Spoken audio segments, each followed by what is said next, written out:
Dunbel balik primetime bida. Ang How to Spot a Red Flag, isang VIU original series, ay mapapanood na sa Free TV simula Lunes, ika-27 ng Enero.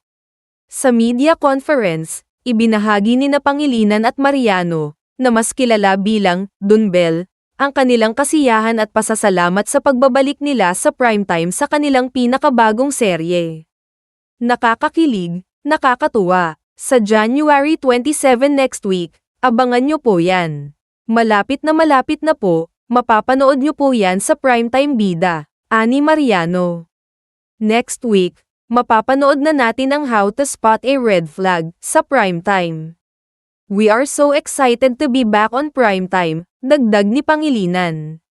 Makakasama ni Pangilinan at Mariano sa cast sina Angel Aquino, Christian Vasquez, Jameson Blake, Mylene Dizon, at Benji Paras, sa direksyon ni Duen Baltazar. Pinaalalahanan din ni Mariano at Pangilinan ang lahat na panoorin ang natitirang episodes ng How to Spot a Red Flag sa VIU. Bago ang How to Spot a Red Flag, nakilala ang tambalang Dunbel sa hit series na He's Into Her. Nagkasama rin sila sa mga pelikulang Love is Colorblind noong 2021 at An Inconvenient Love noong 2022. Natapos noong Mayo taong 2024 ang unang teleserye ng Love Team na Can't Buy Me Love. Ibinahagi ni Bel Mariano na para sa kanya, ang kanyang co-star at ka-love team na si Donnie Pangilinan ay ang mismong definisyon ng green flag. Sa media conference para sa nalalapit na TV version ng hit VIU series na How to Spot a Red Flag, natanong ang dalawa kung ano ang isang bagay na ayaw nilang magbago sa isa't isa. Inamin ni Bel na marami siyang naiisip na ayaw niyang magbago kay Donnie, ngunit kung may isang bagay na hindi niya gustong mawala sa aktor, ito ay ang kanyang core personality.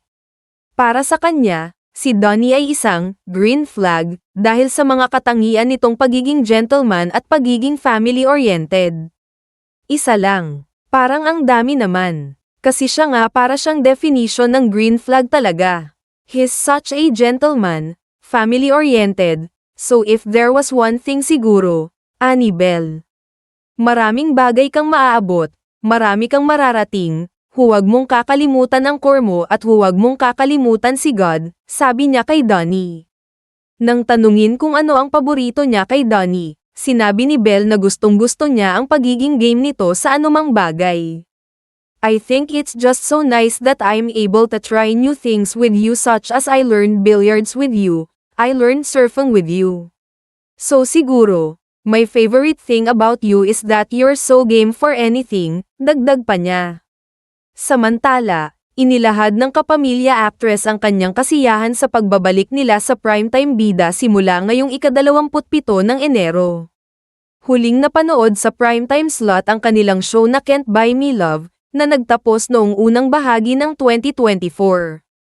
It feels so nice to be back on primetime bida, syempre kasi this time around, makakapagturo na naman kami ng bagong learning sa audience namin, ani Mariano. Ginagampanan ni Bel ang karakter ni Cha, isang spunky na barista na nasangkot sa komplikasyon ng magkapatid na sina Matt, Donnie, at Junior, Jameson Blake. Ang How to Spot a Red Flag ay unang ipinalabas sa streaming platform na VIU kung saan nananatili itong isa sa mga pinapanood na serye sa platform. Para naman sa kanyang bahagi, ibinahagi ni Pangilinan ang kanyang pag-asa na hindi makakalimutan ni Mariano ang kanyang pagiging masayahing bata sa kalooban. Kasi love na love ko kapag super happy siya at super excited sa mga bagay, parang noong bata pa siya. Ganoon din ako, may mga bahagi din ako na ganoon. Huwag mong kakalimutan ang pagmamahal mo sa pamilya mo. Siyempre, hindi mawawala yun. At siyempre, ang pagmamahal mo sa trabaho mo. Mahal na mahal niya talaga ang lahat ng ginagawa niyang proyekto. At higit sa lahat, panatilihin mo ang pananampalataya, mahalaga yan, ani Pangilinan.